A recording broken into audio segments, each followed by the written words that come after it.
السلام علیکم۔ پاکستان میں تو عدم اعتماد ہو گیا وزیر اعظم کے خلاف اور گورنمنٹ چینج ہو رہی ہے، لیکن سری لنکا کے اندر بھی پارلیمنٹری ممبرز 26 پارلیمنٹری ممبرز نے استعفیٰ دے دیا۔ لوگ سڑکوں پر اتر آ چکے ہیں، وائلنٹ ہو چکے ہیں، جھڑپ چل رہے ہیں پولیس اور فوج کے درمیان۔ لوگوں کے یہ نعرے لگ رہے ہیں کہ اس حکومت کو، جو حکومت اب ہے وہاں پر، اس کو ہٹا دو، اس حکومت کو ہم نہیں چاہتے۔ سری لنکا کا برا حال کر کے رکھا ہے انہوں نے۔ اصل میں ہوا کیا ہے؟ دیکھو، سری لنکا کے اندر مہنگائی آ چکی ہے، مہنگائی نہیں، حد سے زیادہ مہنگائی آ چکی ہے، کیونکہ مہنگائی تو ساری دنیا میں دیکھنے کو ملی ہے۔ کووڈ-19 کے 3 سال کے بعد جو لاک ڈاؤن تھا، اس کے بعد یونیورسل انفلیشن تھا، لیکن سری لنکا اور ایسے کچھ اور 1-2 ممالک ہیں جن کے اندر حد سے زیادہ مہنگائی دیکھنے کو ملی ہے۔ کیوں؟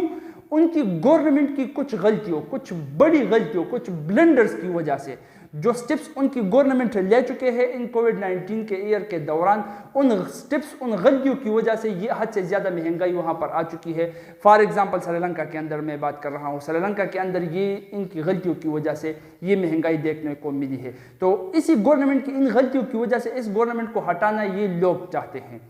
تو اب اس سری لنکا کی اس گورنمنٹ سے کون سی غلطیاں ہو گئی، اس کو ذرا سا انالائز کرتے ہیں اور دیکھتے ہیں۔ سب سے پہلے تو آپ کنڈیشنز دیکھ لو، سری لنکا کے اندر حالات کیا چل رہے ہیں۔ سری لنکا کے اندر ان کا دیکھو، سب سے پہلے فارن ایکسچینج جو ریزرو ہے وہ $1.93 بلین آج کے دن رہ چکا ہے۔ فارن ایکسچینج ریزرو کیا چیز ہے؟ فارن ایکسچینج ریزرو آپ کے ملک کے اندر سونے کا وہ ذخیرہ یا بیرونی ممالک جو کرنسیز ہے ان کے وہ ذخائر ہوتے ہیں جن کے تھرو آپ اپنی کرنسی کا سٹیٹس انٹرنیشنل مارکیٹ میں انفلیشن سے بچا سکتے ہو اور اپنا ایک سٹیٹس مینٹین رکھ سکتے ہو۔ عرف عام میں اگر میں آپ کو سمجھاؤں، فارن ایکسچینج ریزرو وہ چیز ہے جس کے تھرو آپ بیرونی ممالک سے چیزیں خرید سکتے ہو، امپورٹ کر سکتے ہو۔ یہ آپ کے پاس پیسوں کا وہ ذخیرہ ہے جس سے آپ بیرونی ممالک سے سامان اپنے ملک میں منگوا سکتے ہو۔ اور عام میں اگر میں کہوں، یہی ڈیفینیشن اس کے لیے ٹھیک ہے، فارن ایکسچینج ریزرو۔ تو یہ ان کے ساتھ کتنا رہ چکا ہے؟ $1.93 بلین۔ سمجھانے کے لیے اگر میں کہوں تو 1.5 مہینے یا 2 مہینے کا راشن یہ خرید سکتے ہیں اپنے ملک کے لیے باہر ممالک سے۔ اس کے بعد ان کے پاس باہر ممالک سے کچھ بھی منگوانے کے لیے پیسے نہیں ہوں گے۔ حالانکہ یہ جو کنٹری ہے یہ بیرونی ممالک کے سامان پر بہت زیادہ ڈیپینڈنٹ ہے، انحصار کر سکتا ہے، یہ اپنے ملک کے اندر اتنی اچھی خاصی چیزیں پیدا نہیں کر سکتا، اور وہی باہر ممالک سے منگوانے کے لیے جو پیسے چاہیے وہ ان کے ساتھ ہے نہیں۔ تو کنڈیشن اتنی بری ہو چکی ہے۔ فوڈ آئٹمز جو ہے، خوراک کے آئٹمز، وہ حد سے زیادہ ایکسپینسو ہو چکے ہیں۔ پاکستانی کرنسی میں اگر کنورٹ کر کے آپ کے سمجھانے کے لیے میں بتاؤں تو ایک کپ چائے 120-130 روپے میں مل رہی ہے۔ آٹے کا جو بورا ہے وہ 3-3.5 ہزار روپے میں مل رہا ہے۔ مطلب دال، چینی، گھی، سب کچھ خوراک کے جو اشیاء ہے، ضروری اشیاء، بیسک آئٹمز، فوڈ آئٹمز، وہ حد سے زیادہ مہنگی ہو چکی ہے۔ پاور کٹس وہاں پر ہو رہے ہیں۔ پاور کٹس مطلب بجلی کا بحران۔ 24 گھنٹوں میں 13 گھنٹے 15 گھنٹے بجلی نہیں ہوتی، بجلی کا بھی بحران آ چکا ہے۔ پیپر کی شارٹیج، کاغذ کی بہت زیادہ شارٹیج ہو چکی ہے، کاغذ اتنا کم ہو چکا ہے، آپ سوچو کہ وہاں پر جو ایگزام بچوں کا ہو رہا تھا، اسی ایگزام کو 4-5 یا 3-4 مہینے ڈیلے کر دیا گیا۔ کیوں؟ کیونکہ ہمارے پاس کاغذ نہیں ہے۔ پیپر لینے کے لیے، بچوں کا امتحان کے لیے جو پیپر ہوتا ہے وہی پیپر اس کے ساتھ نہیں مل رہا، اتنی کمی آ چکی ہے۔ جو پریس والے ہوتے ہیں، اخبار والے، جو ان کی اخبار کی پروڈکشن ہے، وہ اپنے اخبار کی پروڈکشن کو آدھا کر چکے ہیں۔ کیوں؟ کیونکہ ہمارے پاس کاغذ نہیں ہے، کاغذ کم ہو چکا ہے، پیپر کی اتنی شارٹیج ہو چکی ہے۔ اس کے بعد میڈیسنز کی شارٹیج، دوائیوں کی قلت اتنی ہو چکی ہے، دوائی اتنی کم ہو چکی ہے کہ وہاں پر جو نارمل سرجریز ہسپتالوں میں چل رہی ہے، وہی ہسپتال اور ان کی سرجریز بند ہو چکی کچھ مہینوں کے لیے۔ وہ سرجریز ان کے بعد وہ واپس سے جاری کریں گے۔ کیوں؟ کیونکہ جو عام دوائیاں ہیں، ڈیلی روٹین میں جو دوائیاں استعمال ہوتی ہے، عام سرجریز کے لیے جو دوائیاں استعمال ہوتی ہے، اس کا بھی بہت زیادہ قلت، شارٹیج ان کے پاس آ چکا ہے۔ دوائیوں کو بھی یاد رکھنا یہ باہر سے امپورٹ کرتے ہیں۔ تو یہ حالت ہو چکی ہے ان کی، بہت زیادہ بری حالت ہو چکی ہے۔ یہ اکنامک کرائسس چل رہے ہیں سری لنکا کے اندر آج کے دور میں۔ دیکھو کون سی غلطیاں حکومت سے ہو گئی جس کی وجہ سے یہ دن ان کو دیکھنے پڑ رہے ہیں۔ سب سے پہلے نمبر 1 کازز جو ہے، مسٹیکس، یہ کازز پہلے 3 ان کے مسٹیکس ہے اور باقی 2 کو ہم اب ایکسپلین کریں گے۔ Cutting VAT tax 15% to 8%، value addition tax جو ہے اس کے حکومت نے فیصلہ لے لیا 2018 میں، راؤنڈ اباؤٹ یہ فیصلہ اس نے لیا تھا کہ جو ٹیکس لوگوں پر لگ رہا ہے 15% VAT ٹیکس، اس کو کاٹ کر 8% اس نے کر دیا، مطلب ٹیکس کو لوگوں کے اوپر کم کر دیا۔ اب دیکھو یہ بہت سے ممالک کرتے ہیں اور یہ ایک اچھی بات بھی ہے اپنی اکانومی کو اچھی گروتھ دکھانے کے لیے، اپنی اکانومی کو بڑھانے کے لیے۔ کیوں؟ کیونکہ جب ٹیکس لوگوں کے اوپر سے کم ہوتا ہے، ٹیکس کٹتا ہے، تو لوگ کاروبار میں پیسے لگانا شروع کر دیتے ہیں، اور جب کاروبار میں لوگ پیسے لگاتے ہیں تو کاروبار بڑھتا ہے وہاں پر، اور جس ٹیریٹری میں کاروبار بڑھتا ہے اس ٹیریٹری کا جی ڈی پی بڑھتا ہے، اور گراس ڈومیسٹک پروڈکٹ مطلب جی ڈی پی جب بڑھ گئی تو اکانومی بڑھ گئی۔ تو اس طرح سے اکانومی کی گروتھ ہوتی ہے۔ چائنا نے بھی کر کے دکھایا ہے، بہت سے اور ممالک نے بھی کر کے دکھایا ہے۔ تو یہ ایک اچھا سٹیپ ہے جس کی وجہ سے اکانومی گرو کرتی ہے، لیکن یہ وقتاً فوقتاً دیکھنا پڑتا ہے، اس کے ریزلٹس دیکھنے پڑتے ہیں۔ اگر ریزلٹس نہیں آ رہے تو آپ کو ایک الٹرنیٹ اور سٹیپ لینا پڑے گا۔ لیکن ان کے حکومت بھائی صاحب راجہ پکسا فیملی نے کیا کیا، وی اے ٹی ٹیکس کو کاٹ دیا 2018 میں، 15% سے 8% کر دیا۔ اچانک اوپر سے کووڈ-19 آ گیا اور یہ سوتے رہے۔ کووڈ-19 کے دوران لگ گیا لاک ڈاؤن۔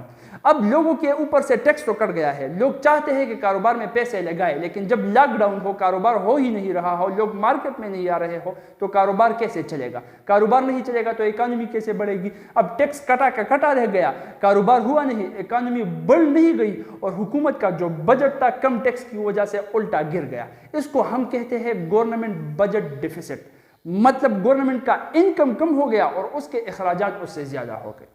اس کی وجہ سے یہ حال سری لنکا کا ہو گیا، اکنامک کرائسس آ گئے۔ پوائنٹ نمبر 1 غلطی۔ پوائنٹ نمبر 2، ان کے جو گوٹابایا راجہ پکسا صاحب ہے جو خود کو ہیرو سمجھتا ہے، اس نے آرگینک فارمنگ کا ایک سڈن اچانک فیصلہ لے لیا کہ ملک کے اندر اب آرگینک فارمنگ ہوگی، لوگوں کی صحت کا خیال ہم رکھیں گے، اور لوگ اگر صحت مند ہوں گے تو ہم دوائیاں امپورٹ کر رہے ہیں، دوائیاں امپورٹ کرنے کی ضرورت نہیں ہوگی، اکانومی بھی بڑھے گی، لوگوں کی صحت بھی اچھے ہوں گے۔ تو سب سے پہلے آرگینک فارمنگ آپ جانتے ہو کیا چیز ہے؟ آرگینک فارمنگ کا مطلب کہ پودوں کو جو ہم فرٹیلائزرز اپلائی کر رہے ہیں، ان کو جو فرٹیلائزرز پرووائڈ کر رہے ہیں وہ فلی آرگینک ہو، جو زندہ چیزوں سے مردے ہوئے پودے، مردے ہوئے جانور، یہ ان کے جو فضلات ہیں ان کو ہم استعمال کریں، یہ آرگینک فارمنگ ہے۔ مطلب آرگینک فارمنگ کے دوران پابندی لگائی گئی فارمرز پر، زمینداروں پر، کہ آپ کیا کرو گے؟ سنتھیٹک فرٹیلائزر کا استعمال نہیں کرو گے، پیسٹی سائڈز کا۔ سنتھیٹک فرٹیلائزر یہ یوریا وغیرہ ہو گئی جو کہ ایک اچھی خاصی تعداد میں منرلز اپلائی کرتی ہے پودوں کو، لیکن اس میں کچھ ایسی چیزیں ہوتی ہیں جو صحت کے لیے اچھی نہیں ہوتی ہے، اور اس کے علاوہ پیسٹی سائڈز کا استعمال نہیں کرو گے۔ پیسٹی سائڈز مطلب کیڑے مار سپرے، ان کا استعمال نہیں کرو گے۔ ان کا استعمال اگر آپ نہیں کرو گے تو اس کو اب ہم کہتے ہیں آرگینک فارمنگ۔ اب جو پودے اگیں گے، جو پیداوار زراعت سے ہوگا، اس پودوں کو اگر ہم استعمال کریں گے تو ہماری بھی صحت اچھی، جانوروں کی بھی صحت اچھی، بیماریوں سے ہم بچیں گے، صحت بھی اچھی ہو جائے گی، دوائیوں کی بھی ضرورت نہیں آئے گی، اکانومی بھی بڑھے گی، فائدہ ہی فائدہ ہوگا۔ لیکن یہ ہوتا اس طرح سے نہیں ہے جس طرح سے یہ لوگ کر رہے تھے، یہ گوٹابایا صاحب کر رہے تھے۔ بہت سے ممالک، سکم وغیرہ، یہ کچھ ممالک ہیں، انہوں نے کر کے دکھایا ہے آرگینک فارمنگ۔ وہ 100% آج کے دور میں آرگینک فارمنگ پر پل رہے ہیں، لیکن انہوں نے راؤنڈ اباؤٹ 10 سے 12 سال لگائے ہیں آرگینک فارمنگ تک پہنچنے کے لیے، 100% آرگینک فارمنگ تک پہنچنے کے لیے۔ لیکن اس بھائی صاحب نے کیا کیا؟ اچانک سے فیصلہ لے لیا۔ آج کے بعد کسی زمیندار نے اگر سنتھیٹک فرٹیلائزر استعمال کیا یا پیسٹی سائڈز کا استعمال کیا تو پھانسی پہ لٹکا دوں گا۔ مطلب ایسا کہہ رہا تھا جیسے کوئی یہ ہوٹل میں بیٹھ کر چائے منگوا رہا ہو، اس طرح اچانک فیصلہ لے لیا۔ تو اچانک فیصلے سے کیا ہوا؟ زمینداروں نے سنتھیٹک فرٹیلائزرز، پیسٹی سائڈز، جو زمیندار اس کے عادی ہو چکے تھے، اس کے علاوہ ان کے پاس کوئی ایسے ٹیکنیکس نہیں تھے، ان پر اچانک انہوں نے یہ چیز بند کر دیا۔ اب بند کر دیا تو کیا ہو گیا؟ فارمنگ کا جو رزلٹ آ رہا تھا، ایگریکلچر سے جو پیداوار، پودوں کی پیداوار جو ہو رہی تھی وہ بہت زیادہ کم ہو گئی، اور کم ہو گئی تو اس سے نقصان ہی اٹھانا پڑا۔ فار ایگزامپل کے لیے، سمجھانے کے لیے ایگزامپل دے رہا ہوں، چائے جو تھی، ٹی، اور یہ کنٹری چائے کو اتنے مقدار میں پیدا کرتی ہے کہ چائے کو یہ باہر ممالک میں بھی بیچتی ہے، لیکن اس آرگینک فارمنگ کا اچانک فیصلے کی وجہ سے ان کو $450 راؤنڈ اباؤٹ $450 ملین کا نقصان ہو گیا۔ $450 ملین کا کس چیز میں؟ چائے میں۔ چائے یہ ایکسپورٹ نہیں کر پائے اس سال آرگینک فارمنگ کی وجہ سے۔ اور چاول اس کے ملک کے اندر اتنا پیدا ہوتا ہے کہ اس کو باہر سے جس طرح اور فوڈ آئٹمس کو یہ منگواتے ہیں امپورٹ کرتے ہیں, چاول کو امپورٹ نہیں کرتے. کیوں؟ کیونکہ ان کے ملک کے اندر چاول اچھی خاصی مقدار میں پیدا ہو جاتا ہے, لیکن آرگینک فارمنگ کے فیصلے کی وجہ سے وہ پیداوار بھی اتنی گھٹ گئی, اتنی کم ہو گئی کہ اس سال ان کو تقریباً راؤنڈ اباؤٹ $415 ملین اس میں بھی نقصان اٹھانا پڑا, باہر سے چاول منگوانے پڑے. تو اس وجہ سے اتنا نقصان جب ہو گیا تو معاشی حالات تو خراب ہوگی. تو یہ فیصلہ بھی جو کٹر فیصلہ لے رہا تھا, یہ کٹر فیصلے اکثر کٹر فیصلے صرف فیصلے کام نہیں کرتے, ذہانت بھی کام آتا ہے. جب آپ کے پاس ذہانت نہیں ہو, آپ اپنے پارلیمنٹری ممبرز کے ساتھ مشورہ نہیں کرتے, آپ غرور و تکبر میں آ کر ڈائریکٹ فیصلہ کرتے ہو, تو پھر یہ دن دیکھنے کو ملتے ہیں. تو یہ ان کا دوسرا فیصلہ جس کی وجہ سے یہ اکنامک کرائسس دیکھنے کو ملے. پوائنٹ نمبر 3, پیئنگ ڈپٹ فرام فارکس ریزرو. دیکھو فارکس ریزرو کو میں سمجھا چکا ہوں, FOREX, اس کو شارٹ کٹ میں ہم فارکس بھی کہتے ہیں. تو فارن ایکسچینج ریزروز کو ہم فارکس ریزرو بھی کہتے ہیں. میں سمجھا چکا ہوں آپ کو کہ فارن ایکسچینج ریزروز کیا چیز ہے, فارکس ریزروز کیا چیز ہے. فارکس ریزرو سے ان بھائی صاحب نے کیا کیا, اپنے ملک کا قرضہ اتارنے کے لیے فارکس ریزرو جو تھی اس سے پیسے اٹھا کر قرض ادا کر دیا. راؤنڈ اباؤٹ 2018 کی بات ہے کہ $6.9 بلین ان کی فارکس ریزروز تھی. انہوں نے اس سے قرض پے کر کے راؤنڈ اباؤٹ $2.2 بلین ان کے پاس رہ گئے. $2.2 بلین جو آج کے دن $1.93 بلین ہو چکے ہیں. اور فارکس ریزروز 1.93 یا 2.2 کا مطلب یہی ہے کہ ان کے پاس پیسہ اتنا کم ہے کہ مہینے 2 مہینے 3 مہینے کا یہ سامان خرید سکتے ہیں. اگر ان کا بزنس نہیں چلا یا ان کو لون نہیں ملا تو ملک کا جنازہ نکل جائے گا, جنازہ نکلنا پکا ہے.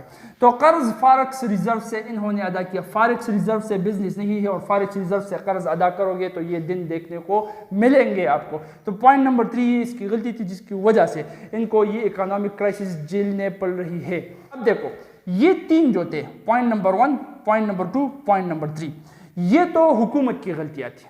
اس کے علاوہ 2 اور بھی وجوہات ہیں جس کو ہم حکومت کی غلطی تو نہیں کہہ سکتے, لیکن ان کے سٹیٹ کے اندر یہ غلطیاں ضرور موجود ہیں. وہ کیا ہے, ان کی ٹورزم انڈسٹری جو تھی وہ اچھی ٹورزم انڈسٹری تھی. مطلب راؤنڈ اباؤٹ ان کی اکانومی کی 12% سے لے کر 13% تک ان کی اکانومی میں حصہ ٹورزم ڈال رہا تھا. ٹورزم ایک بہت ہی اچھی انڈسٹری ہے. بہت سے ممالک ٹورزم سے حد سے زیادہ پیسے کما رہے ہیں. One of them is Dubai. Dubai کی اتنی اچھی حالت پیسوں کی جو ہو گئی ہے تو وہ ان کی ٹورزم کی انڈسٹری کی وجہ سے ہے. تو ٹورزم کی انڈسٹری ان کی اچھی خاصی بہت ہی اچھی تھی, لیکن 2018 یا 19 کے دوران ان کے ملک کے اندر جو دھماکے ہو گئے, اس کے بعد جو کووڈ-19 کے یہ جو ایئرز آ گئے, لاک ڈاؤن لگ گیا تو ٹورزم ختم ہو گیا. رشیا یوکرین کا وار آ گیا, رشیا کی بھی ٹورسٹ اس کے اندر بہت زیادہ آتے تھے, وہ بھی آنے بند ہو گئے. تو ٹورزم کی انڈسٹری حد سے زیادہ گر گئی اور اس کی وجہ سے اکانومی بھی حد سے زیادہ آسمان سے زمین پر الٹے منہ گر گئی. نیکسٹ جو ہے وہ ہے بلیک مارکیٹنگ. بلیک مارکیٹنگ کیا چیز ہے؟ ایک مارکیٹ کے اندر جا کر ایک خاص چیز کو اتنا خریدا جائے کہ وہ اس مارکیٹ کے اندر اس کی قلت آ جائے, کم پڑ جائے. اب وہ جب کم پڑ جائے گا تو سپلائی تو ختم ہو گئی یا کم ہو گئی, ڈیمانڈ زیادہ ہو گیا تو سپلائی ڈیمانڈ کا بہت زیادہ گیپ آ جائے گا. اسی سپلائی ڈیمانڈ کے گیپ سے فائدہ اٹھا کر اسی گوداموں سے جو آپ خرید چکے ہو واپس نکال کر مہنگے داموں بیچنے لگو. اس کو ہم کہتے ہیں بلیک مارکیٹنگ, جو یہاں پر ہوتا ہے. فار ایگزامپل, ایک مارکیٹ کے اندر اگر کوئی چلا جائے اور ٹماٹر خریدے, مارکیٹ کے اندر جتنا ٹماٹر ہے سارے کا سارا ٹماٹر اٹھا کر خریدے اور کسی گودام میں چھپائے. اب جب لوگ وہاں پر آئیں گے, ٹماٹر کی تو ضرورت ہوگی لیکن ٹماٹر وہاں پر ہے نہیں. اب ضرورت ہے مطلب ڈیمانڈ ہے, لیکن ٹماٹر نہیں ہے تو سپلائی نہیں ہے. اس کو ہم کہتے ہیں ڈیمانڈ اینڈ سپلائی گیپ.